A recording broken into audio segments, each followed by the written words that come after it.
again, guys. Week 12 begins tonight. Full Thanksgiving slate. Got three games today, and then we've got our first ever Black Friday game tomorrow. All divisional ties. All NFC today, and an AFC East matchup tomorrow. We're starting with the Packers at the Lions.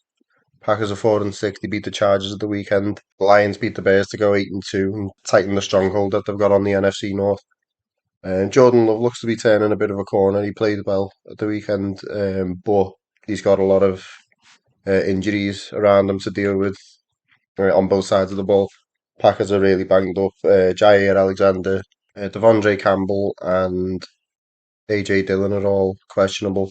Campbell left the game against LA. Aaron Jones is already out, so there's quite a lot going against them. Lions are in slightly better shape in terms of injuries. Not a lot on the injury report. Lions are favoured by 7.5, with it being a divisional rivalry, and the Packers have always had the better of the Lions until fairly recently. I'll take the Lions to win, but the Packers will cover the 7.5. I don't always tend to be cagey affairs, these divisional games, so I can't see the Lions getting too far ahead, but I still think they'll win. The Commanders football team, whatever, visit the Cowboys. They lost to the vetoed Giants, the Commanders, on Sunday, whereas the Cowboys were obviously comfortable against the Panthers. Cowboys 7-3, while the football team are 4-7. You fancy the Cowboys are here. They're favoured by 13.5. I think they'll win and cover. It seems that they really should be beating the beaten and beaten convincingly. A lot of very convincing performances this season. They've got a chance to start. They can't go any higher in the seedings. They're currently the highest ranked wild card team in the NFC, but they're still too far back from the Eagles to take the number one seed. They're still two games back, but they can certainly gain ground with the Eagles having the Bills. The Commanders similarly banged up to the Packers. They've got quite a few important players on the injury reports. They'll just be hoping to keep it respectable. Anything out of this is a bonus. If they lose, then obviously the draft position will improve. So yeah, I think give me the Cowboys to win and cover. Commanders just looking forward to the season end, and Cowboys they'll have the sights set on the business end of the playoffs, definitely. 49ers at Seattle in the last game on Thanksgiving. Seattle can tie the NFC West lead, but first of all, got to beat the 49ers, of course.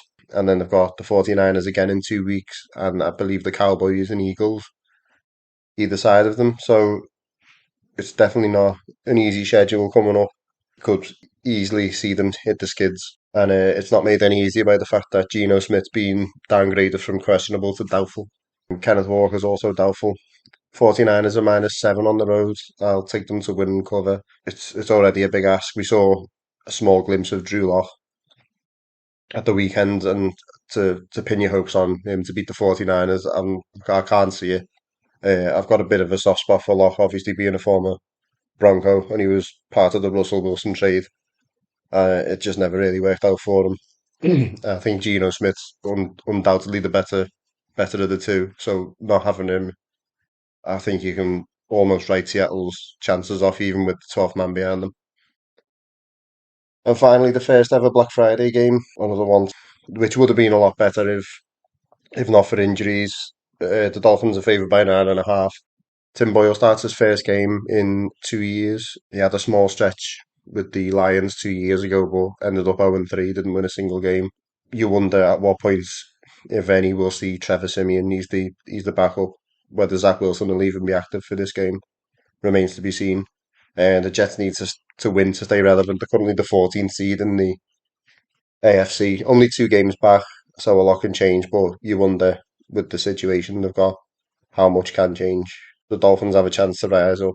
I think they can go as high as number one, but they need every result to go their way. They've just got to take care of their own business, beat the teams that they should be beating, which they have done all season. Really, the games that they've played where they've been an underdog or it's been a toss up, they've lost. But every game they've been favoured in, they've took care of business quite handily. So I think the Dolphins win here. Jets cover. They're defensively strong. Doesn't matter how good Tua and Tyreek Hill and the rest of the Dolphins offense. Devon Achan's meant to be coming back more prominently from injury. Only played a few snaps at the weekend. So I fancy the Dolphins to, well, they'll have enough to win, but I think the Jets have got enough to keep it respectable. So that'll do it. Just a quick 4 games. I'll get to the rest of the weekend slate probably tomorrow or Saturday. Whenever you're watching, I hope you have a wonderful Thanksgiving. Thanks for watching and listening, and enjoy the games. Go Broncos.